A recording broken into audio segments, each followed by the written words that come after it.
Olá, eu sou Estevão Graciano e sejam bem-vindos ao canal Nova Benalha.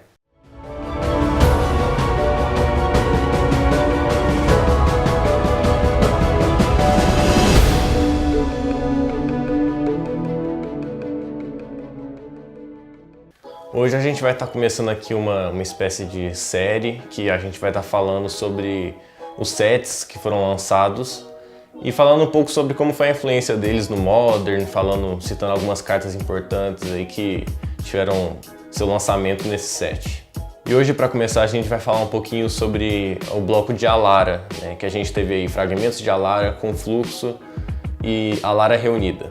Bom, esse set foi lançado em 2008, então ele veio um pouco antes aí da criação do formato Modern. E quando o formato foi criado, essa edição teve uma certa importância porque tiveram muitas cartas que vieram nesse set que acabaram sendo utilizadas em vários decks. Todo o bloco ele foi muito focado em cartas multicoloridas, né? A gente teve aí os shards de Alara, os fragmentos. E eles são justamente combinações de 3 cores que a gente teve aí, cada um era uma espécie de tribo que teve nos sets. E eu vou falar aqui quais que são eles, que são Grixis, Jund, Naya, Bent e Esper. Cada um deles são uma combinação de 3 cores, com a cor principal e as outras 2 cores que são meio secundárias. Desde que foi criado o Modern, a gente já teve aí uma presença muito grande das cartas desse set, e eu vou começar citando aqui as criaturas. E a primeira delas foi justamente uma carta banida no começo do Modern, que é a Wild Nakaru. A Wild Nakaru, ou a Nakaru Selvagem, ela foi uma criatura que teve aí as suas cores principais de Naya. Apesar de ela ser só verde, as suas interações principais são com as cores de Naya, que é branco, verde e vermelho. Ela esteve aí presente em decks como o Zul e o Burn, né? A gente tem aí várias versões do Burn, né? O Mono Red, o Boros e o Naya, e é justamente aí onde ela se encaixa melhor. Essa é uma criatura bastante agressiva que foi feita justamente para colocar pressão no começo do jogo. Ela pode ser uma 3/3 logo no segundo turno, e justamente por isso, por ser uma criatura tão forte, ela teve o seu banimento aí logo no começo, em 2011, que foi em dezembro. Ela ficou por volta de 2 anos e meio, mais ou menos, um pouco menos que isso, banida. Foi até fevereiro de 2014, quando finalmente ela teve o seu desbanimento, junto com uma outra carta preta, eu vou colocar o nome dela aí na tela. E desde então ela ainda vê jogo em vários decks, ainda nesses mesmos como o Zul e o próprio Naya Burn. Bom, a próxima criatura aí que eu vou falar é o Tidehollow Sculler, que se eu não me engano em português é Remador da Grota dos Mares. Ele é um zumbi artefato custo 2, 2/2. O efeito dele é muito parecido aí com o Freebooter, que é uma carta que está jogando no deck de humanos, que é basicamente quando ele entra no campo você vai olhar a mão do oponente e exilar uma carta dele até que essa criatura saia do jogo. Assim como a gente vê que o Freebooter vê muito jogo no Modern aí no deck de 5 Color Humans, o Tidehollow Sculler também tem um potencial muito grande, porque ele tem uma habilidade muito parecida, se eu não me engano ela é um pouco mais forte. Os decks que ela mais joga no caso são o BW Eldrazi Texas e o Hate Bears. Saindo um pouquinho do primeiro set de Alara, que foi o Fragmentos de Alara, a gente chega em Conflux, e tem aí 2 criaturas muito importantes de se citar. A primeira delas é aqui a grande Noble Hierarca. Noble Hierarca é um mana dork que vem junto aí com a mecânica de Exaltado, que foi trazida pelo shard de Bent. O fato dela poder gerar 3 manas diferentes já é uma coisa muito boa para um mana dork. Porém, esse adicional dela ter Exaltado faz com que ela jogue muito mais do que os outros mana dorks. Por exemplo, ela joga aí no Infect, fazendo com que você consiga passar 1 de dano a mais, ou em vários outros decks que talvez não dependam tanto assim dessa mecânica, mas esse pontinho de dano que ela vai dar ajuda bastante, e em conjunto, quando você tem 2 ou 3, vai ser 2 ou 3 de dano que você vai dar a mais cada turno que você bater com uma criatura sozinha.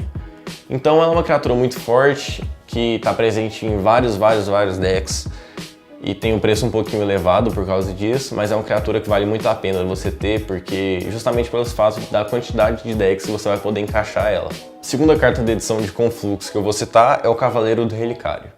O Cavaleiro do Relicário é uma carta tão boa que existem decks que giram justamente em torno dela.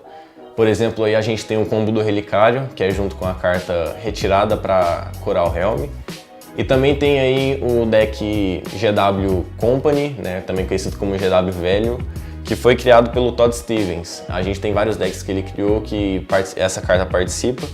E ele interage muito bem com as Fat Lands do Modern, porque ele fica maior, né, com o tempo. Ele também é uma carta de muita utilidade, porque vai te permitir buscar terrenos úteis, ela vai poder ser uma boa combatente.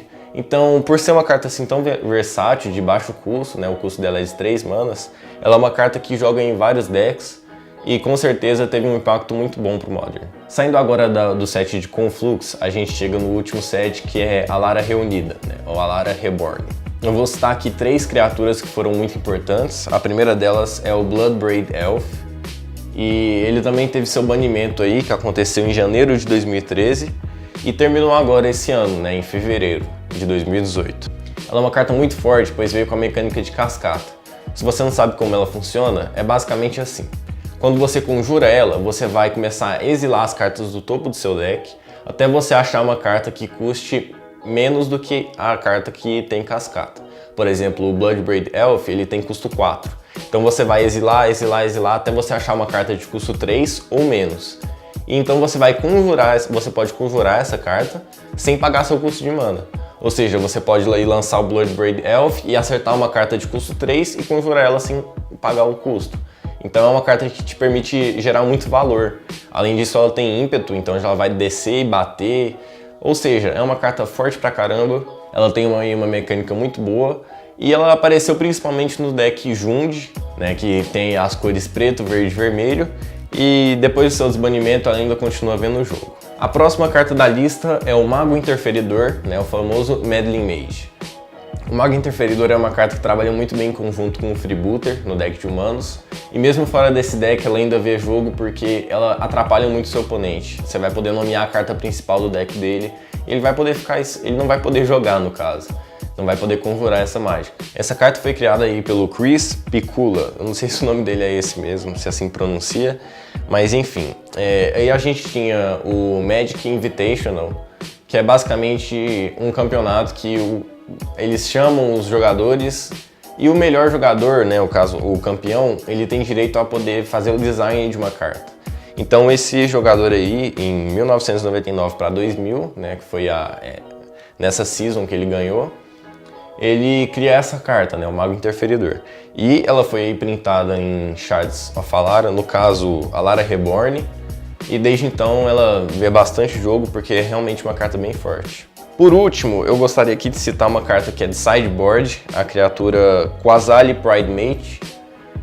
A gente vê novamente a mecânica de Exalted, é um adicional muito bom, mesmo sem essa mecânica ela é uma criatura interessante de se ter, porque ela serve para destruir artefatos ou encantamentos.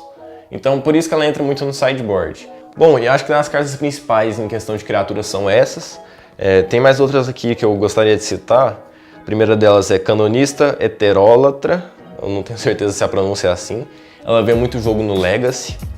O Elvish Visionary, que ele vê bastante jogo no Pauper, né, no deck de Elfos.